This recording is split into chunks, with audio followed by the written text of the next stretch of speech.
नमस्कार सर्वांना. Dream SSC bye तेज घनवट या यूट्यूब चॅनलमध्ये आपल्या सर्वांचं स्वागत आहे.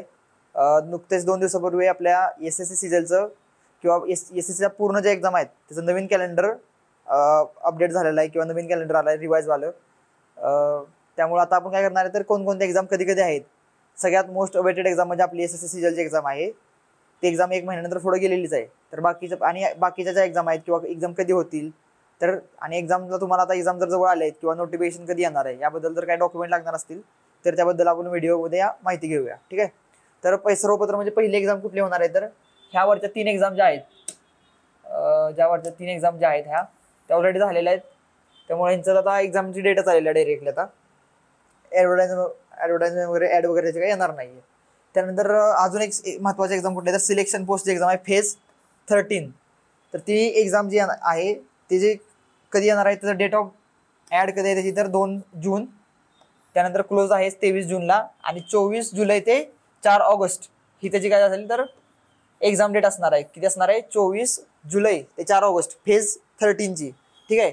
फेजमधून काय होतं तर तुम्ही जर स्पेसिफिक क्वालिफिकेशन जर असेल तुमचं तर त्यातून तुम्हाला स्पेसिफिक पोस्टसाठी निवडलं जातं आणि यासाठी फक्त तुमची प्री 200 मार्काची असते. त्याला मेन्स नाही काही नाही, तुमची प्रीवर तुमचं सिलेक्शन होऊन जातं. तर जी मुलं आहेत जी SSC किंवा CHSL साठी प्रिपेअर करत असतात त्यांच्यासाठी जी फेज 11 आहे ही ट्रायल मॉक टाईप एक्झाम तुम्ही देऊ शकता. त्यामुळे सगळ्यांनी याचा फॉर्म भरायचा आहे. जे इलिजिबल नसतील त्यांनी पण तुम्ही फॉर्म भरा, कारण तुम्हाला एक प्रॅक्टिस मॉक म्हणून तुम्ही ही एक्झाम देऊ शकता. ठीक आहे. त्यानंतरची एक्झाम आहे स्टेनोग्राफरची एक्झाम आहे. स्टेनोग्राफरसाठी किती तारीख आहे 5 जूनला स्टेनोग्राफरची ॲड येईल. त्यानंतर 26 जून लास्ट डेट आहे आणि 6 ऑगस्ट ते 11 ऑगस्ट पर्यंत तुमचं काय होणार आहे तर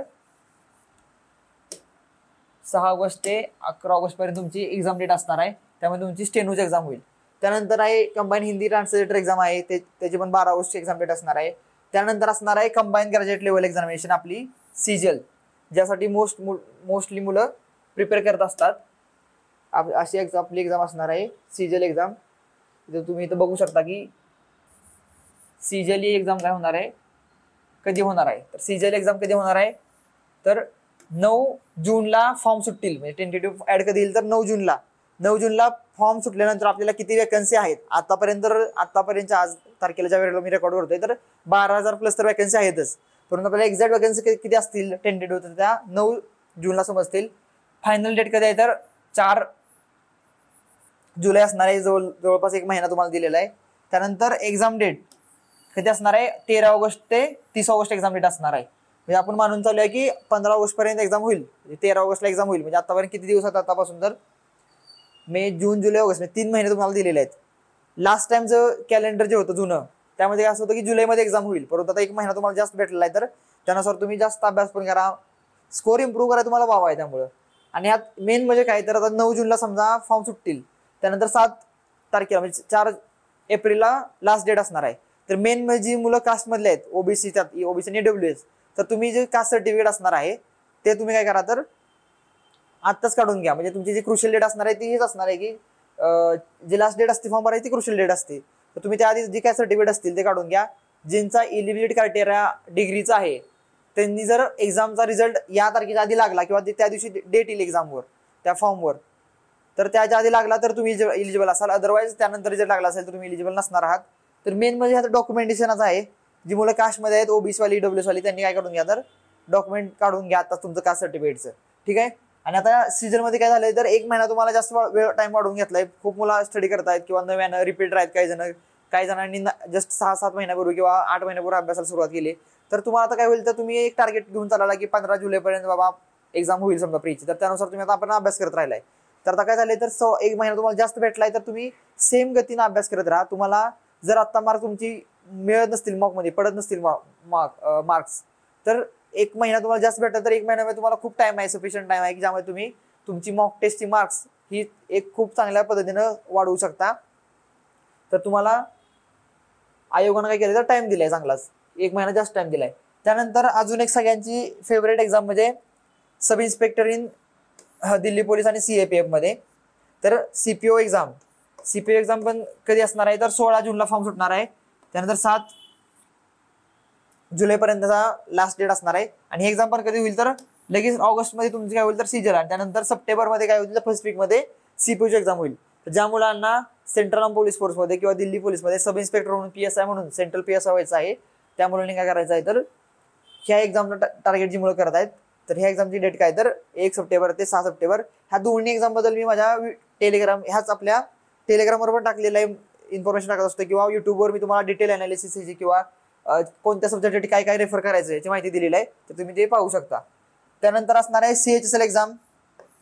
CHSL एक्झाम जी आहे त्याचं पण डेट लगभग तुम्ही बघू शकता की सगळ्यांच्या ज्या ऍड आहेत मेन एक्झाम आहेत, सीजेल असेल, त्यानंतर CPO असेल, त्यानंतर CHSL असेल, ह्या सगळ्या एक्झामची किंवा MTS पण आहे बघा, सगळ्या एक्झामची ऍड ही जवळपास जूनमध्येच येणार आहे. एप्रिलपर्यंत तुम्हाला वेळ आहे फॉर्म भरायला, आणि ऑगस्ट सप्टेंबरमध्ये मोस्टली सप्टेंबरमध्ये एक्झाम होणार आहे त्या तिन्हीवर. त्यामुळे आता खूप कमी टाइम राहिला आहे तुमच्याकडे, असं गृहीत धरा आणि एक चांगल्या पद्धतीने स्वतःला झोकून द्या. 3 महिने 4 महिने, आणि तुमच्या एक टप्प्यामध्ये ह्या 4 एक्झाम आहेत त्या तुम्ही क्लिअर करू शकता. 4 एक्झाम तुमच्या जे काही टार्गेट असेल त्यानुसार ते अचीव्ह करायचं जर असेल तुम्हाला, किंवा एक्झाममध्ये पास व्हायचं असेल, पोस्ट काढायचं असेल, तर हा 4 महिन्याचा येणारा काळ तुम्हाला स्वतःला खूप चांगल्या पद्धतीने द्यायचा आहे. खूप कष्ट करायचे तुम्हाला, एकदम कॉन्सन्ट्रेशनला तुमचा मेहनत घ्यायची आहे. काहीच टाइमपास करायचा नव्हता 4 महिन्यामध्ये, कारण की तुमचं टार्गेट तुम्हाला माहित आहे, समजलंय की बाबा ह्या डेटला एक्झाम होणार आहे. तर तुम्ही आता हे बघू शकता की CHSL एक्झाम वगैरे असणार आहे. सेम CPO नंतर CHSL होईल, त्यानंतर होईल MTS. म्हणजे ओळीनं तुमचं ऑगस्ट सप्टेंबर पूर्ण मंथ जो असणार आहे तो एक्झाम मध्ये 4 एक्झाम मध्ये जाणार आहे. त्यामुळे तुम्ही आतापासूनच तयारी करायला घ्या त्या एक्झामची, ठीक आहे. त्यानंतर अजून एक एक्झाम असते, GED एक्झाम असते आपल्यामध्ये. जी मुलं पोलीस भरतीची तयारी करतात तर त्यांच्यासाठी काय असते तर GED एक्झाम असते. तर आपण बघूया की GEDची कॉन्स्टेबल मध्ये दिल्ली पोलीस एक्झामिनेशन ड्रायव्हरची आहे. त्यानंतर JEEची एक्झाम असते. JEEची जी मुलं सिव्हिल मेकॅनिकल आणि इलेक्ट्रिकल मधून झालेलं आहे त्यांचं इंजिनिअरिंग, त्यांच्यासाठी एक चांगली संधी असते JEE ज्युनियर इंजिनियर म्हणून सेंट्रल गव्हर्नमेंटची नोकरी लागायची. तर त्यांची पण ऍड बघा, आता ही पण जूनमध्येच आहे. त्यानंतर एक्झाम होणार आहे ऑक्टोबरमध्ये, 27 ऑक्टोबर ते 31 ऑक्टोबर पर्यंत, ठीक आहे. त्यानंतर नेक्स्ट असणार आहे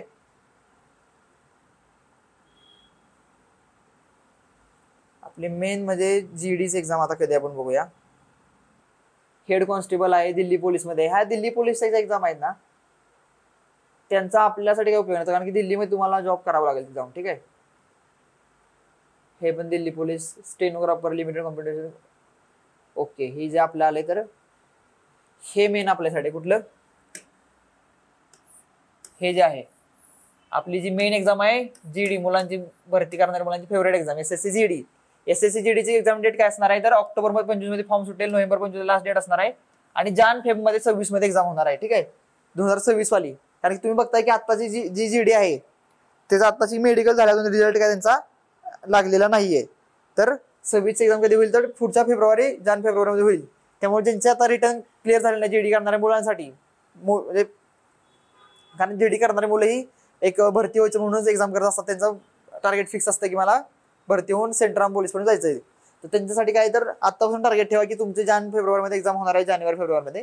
तर तुम्ही कशा पद्धतीने तयारी केली पाहिजे त्याबद्दल सुद्धा माहिती मी माझ्या युट्यूबवर टाकलेली आहे, ते व्हिडिओ बघा, ठीक आहे. त्यामुळे तुमची एक्झाम पण पुढच्या नेक्स्ट इयरच्या जानेवारी-फेब्रुवारीमध्ये होईल. त्यानंतर हे बाकी एक्झाम ज्या आहेत त्या तर होत राहतील. आपल्याला मेन आपल्या हेच होतं की CGL, CPO, CHSL आहे, MTS आणि GED ह्या मेन एक्झामसाठी आपण सगळी महाराष्ट्रातली मुलं फोकस करत असतात.